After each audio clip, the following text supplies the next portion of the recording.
How's everybody doing? Sully 138, and they got the mega packs going on right here, and I ended up getting a few of them, and I didn't have any luck, so I said, well, I'll just get one more and see what happens, and that was that. I did all the Thanksgiving promo packs and a few jumbo packs, but nothing at all. Not even the jumbo packs. I had Louis Erickson and David Krejci, but they were guys I already had, so I ended up putting them in the trade pile. This is a trade pile video. Mainly, I finally put a trade pile together for you guys, and I'll show it to you after this mega pack opening because I finally hit a little luck, and I'll show you guys who I pulled. So it was Carey Price showed up on the first time, and I don't pick certain players. We did that experiment the last pack opening video where I was going for the Corey Schneiders in the middle, suggested by Lamb Chops 99, and I linked his channel in the description. I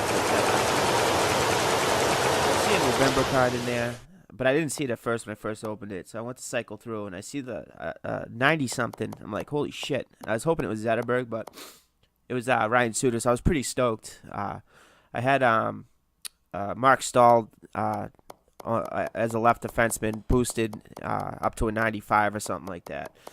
With this, I added speed and I think skate and shot, and I took him out immediately and put in Suter and put a Boston Change team card, and I was pretty stoked. And that was the first big pull I've had in a long time, so I'm pretty excited about that. I hope everyone had a great Thanksgiving. I just kept it simple. We just did something at home with the kids and the wife. My family was over at my sister's house up in New Hampshire. I just didn't feel like dealing with the whole crowd of people this holiday. Usually I go up and do it big with the family, but I don't know. Everybody gets like drunk and stupid, and it was fun when I was drinking, but it's like kind of obnoxious now. You know what I mean?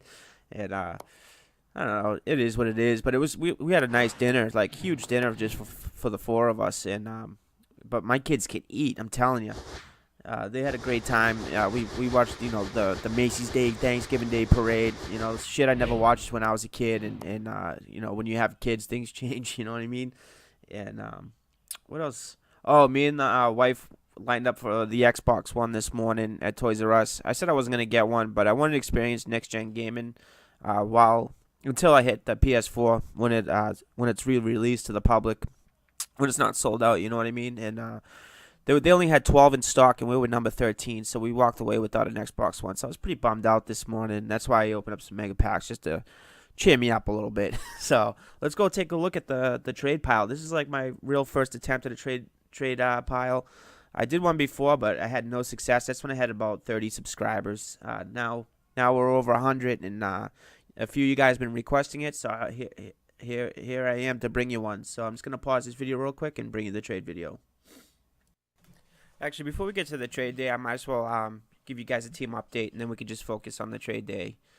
So I ended up selling the Hot Live Skinner from Carolina, the sniper, left-wing sniper, because he wasn't doing anything for me, and I had him all the way from the first line down the fourth line. I moved him around second line, third line, fourth line to eventually just scratching him, and he was just sitting there, just decaying on the bench, and really had no use for him, so I ended up originally picked him up for $60K when he first came out, when he was first introduced to the team of the week. I got a good bargain on him, and I turned around and sold him for $100K a few days ago. He was the only one on the auction block when I put him up, so I was very fortunate to get rid of him at that price. And I ended up picking up Louis Erickson from the Boston Bruins. I love Erickson just because he is a Bruin. I always liked him when he was at Dallas. I had him last year on my team as well. I had him in Jamie Benn on the same line. It was pretty cool. I threw him in there for now with Joe Thornton and Marian Hossa. Oh, there's the Ryan Suter I put in. So I took out Mark Stahl and put in Suter, and I put him on with Mike Green. Mike Green's been a solid mainstay on the first line for me. I'm just messing around and boosted Bobrovsky and put him all to a 99 and see how he performs. Normally I don't keep guys like this, low-rated goalies or whatever on my team, but I just wanted to try him out, and I got Schneider in as my backup on the second line. It's pretty much the same. The only thing different I did was put Sagan in the lineup and boosted him to a 99 overall. This is the 87 rated Sagan. There's an 88 rated out there, and buyer beware. There's a lot of people putting training and durations on the 87 and trying to pawn it off as the 88 price. So what I would do is I would just normally buy guys off auction that don't have the training and durations. If there's more than a couple out there, like Alexander Steen has a 85 rated card, Hut Live 85 rated card, and an 87, and people are doing the same thing with Alexander Steen. So be careful when you're buying Hut Live cards in auction, because there's a lot. Sometimes there'll be duplicates with different ratings, and you don't want to buy the wrong guy, overpay for the wrong guy. You know what I mean? And second line defense is looking the same. Still Shattenkirk and Bomey, so they've been incredibly solid for me. Let's see. Third line, I moved Taylor Hall down from he's usually first, second line for me because of people I've been boosting and putting durations on. So right now he's on the third line with Patrice Bergeron. Jamie Palmerville's a new pickup. It was leftover pucks from the Skinner trade. So I was able to pick up Palmerville. I was pretty excited. This is a Brian Campbell we opened the other day. Normally I'd have Jack Johnson in there. And they're both, Johnson's a beast, so I really haven't done anything special with Brian Campbell yet, because I've been, someone gave me over $200 million in GTA cash, so I can't help but play it and blow shit up. It's just, when you have that much money, all you want to do is just wreck shit all the time, and it's been crazy. But I'm getting really bored with it and about to hop back on to Hockey Ultimate Team and grind it out. I got Lucic on the fourth, and we got Kessler and Couture. So not a bad, pretty decent four lines, pretty solid four lines in my opinion. These are guys that I love having. And Hockey Ultimate Team's, I got to say Hockey Ultimate Team's just been very good to me this year. I've been very fortunate, very lucky. Jason Spezza there in the backup. Alexander Steen's the new pickup. That's the recent one, the 87 rated one. And I just picked him up today. Nathan McKinnon in there. I'm gonna save him for tournament use. There's the Mark Stahl. Same thing. Save him for tournament. Maybe when Suitors training and durations are up, or I'll switch him out with I don't know. I like Seabrook in there. So I mean, I don't know. He might not find his way. I might put him up on the auction. Who knows? There's Ryan McDonough, Koivu. I still haven't used this Tyler Myers yet. I gotta get around to that. Patrick Marleau's a new pickup. This is the second time on my team. Just wanted to add some depth, and I got it. This is the Hiberto that'll boost it up. And Martin St. Louis. So I think I'm going to pick a new assistant. I don't know who to give it to, though. I was thinking either Ryan Suter, just to get his speed up, because his speed's originally an 87 on this card, I think. And it'd be nice to get his speed up just a little bit. Or maybe give it to, I don't know, either Duchesne or Sedin. But probably Sedin, because Sedin's skate, I think, is an 86. And it'd be nice to get his skate up a little bit. So we'll see. All right, let's get to the trade pile. I'm pretty excited about this, and hopefully I did a good enough job for you guys.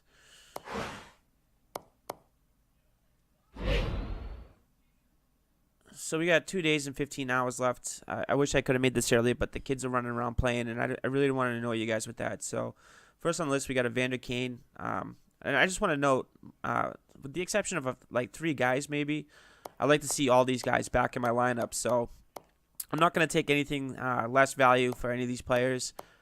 It has to be a fair deal. And a lot of YouTubers, I notice, what they'll do is like, let's take my best card in here, which probably be the Joffrey Lupul, right? So I noticed in some videos, like somebody will offer like say like Berglund and a Camilleri for this, and then another person will offer a Voracek and St. Louis, or no, that's not even a good enough example. Let's say a Kessler and Bobrovsky or something. So somebody will take the best offer of those two and trade it away, and I'm not going to do that. You know what I mean? I put a lot of money and time into my players and team, and I'm not trying to just give them away. So it really has to be a fair deal, and I won't accept anything less. I just wanted to get that out there, just fair warning. And I mean, a lot of these players aren't that much anyways compared compared to what people put out there. But I still I don't want to just give cards away, so I just want to make that clear. I hope everybody understands. So we got Van de Kane. What I like about Van de Kane is it's really hard to get the puck off of. Other than that, that's pretty much it. He's great on board play.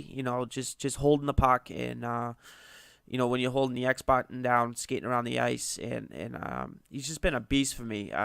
He would easily be a first line left wing for me.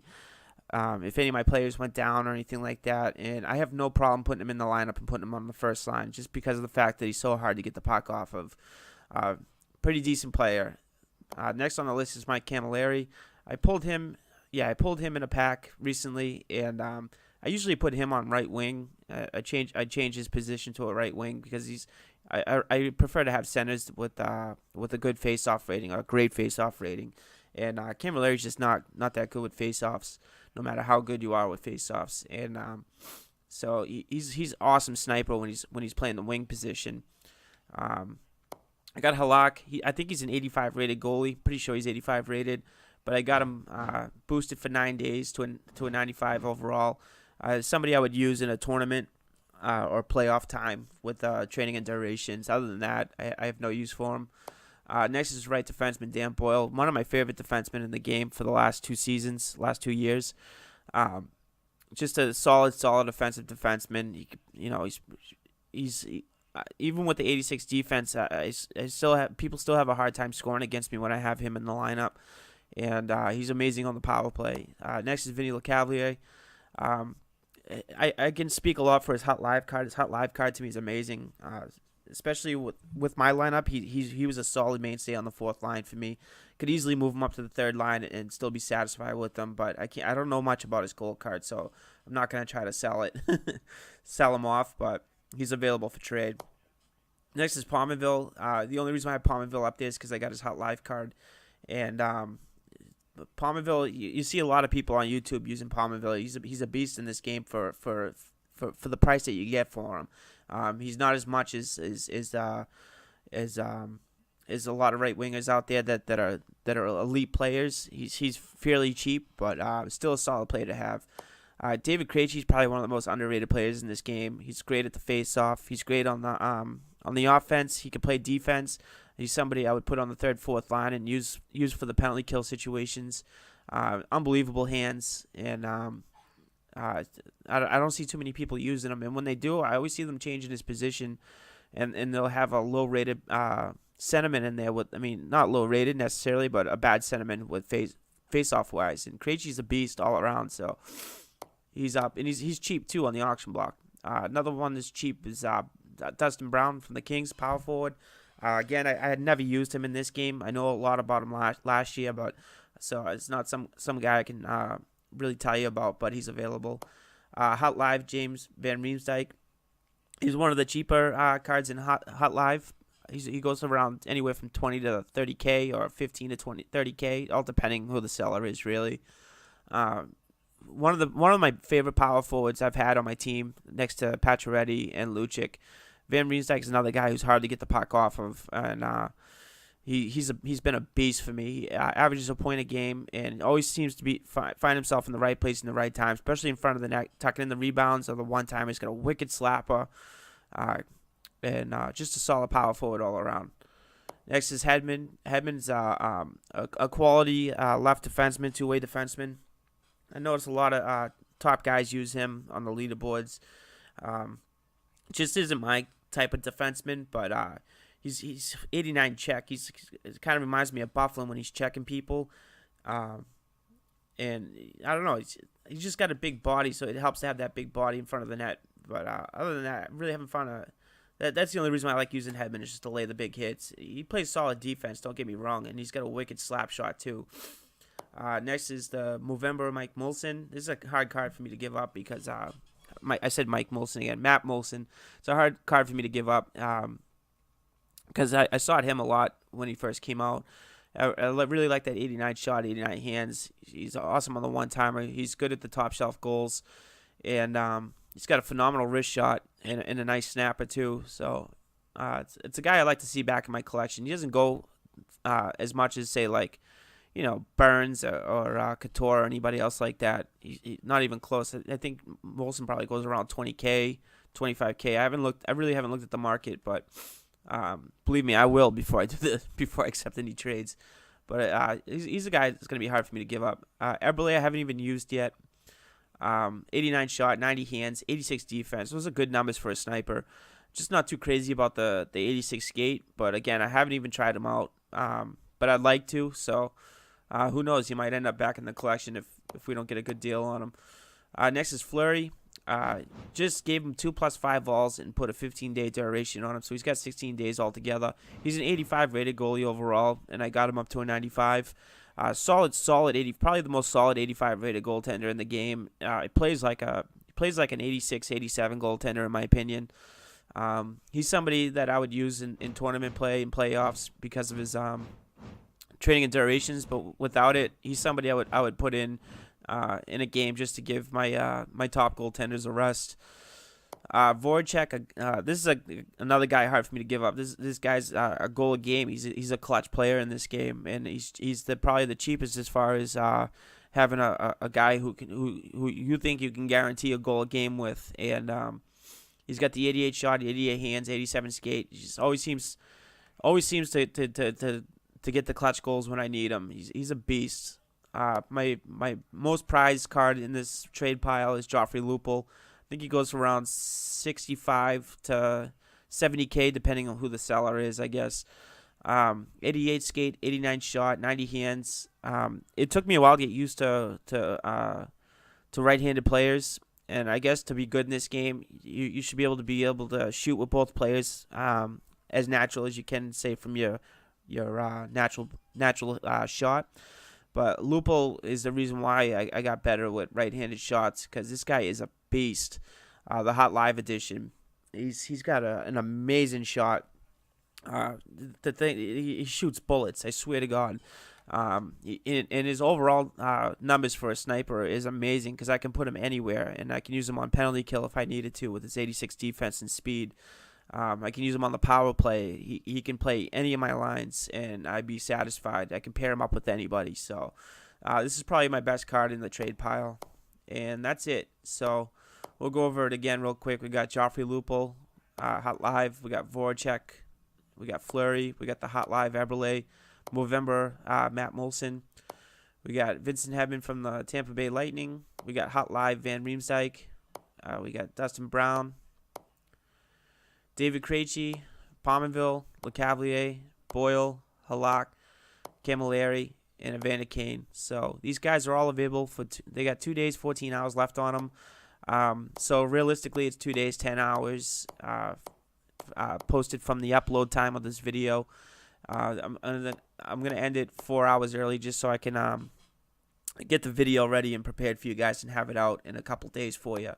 So I hope you enjoyed this first trade day pile. I know it's not really anything spectacular, but if you guys are looking for solid players and you can't afford the likes of somebody who costs like 50K or more, here's your trade pile. You know what I mean? With the exception of Joffrey Lupul. Again, I like to see most of these guys back in my collection, so I won't take anything less than fair value for it. So I hope everyone had an amazing holiday. I hope you had a great Thanksgiving with your family and friends. If not, I hope you had a great day in general. I accepted a lot of friends. I can't wait to play you guys. I have to ignore some of the messages of people asking to borrow pucks and all that shit, but those are the guys that I make room for new guys if anybody wants to take this serious and play some games instead of just asking me for cards and pucks. So other than that, I hope everyone has a wonderful day. I hope you all had I hope you all having a solid weekend, a safe weekend. I hope you all had a safe holiday, and I'll be talking soon. This is Sully 138. Peace out.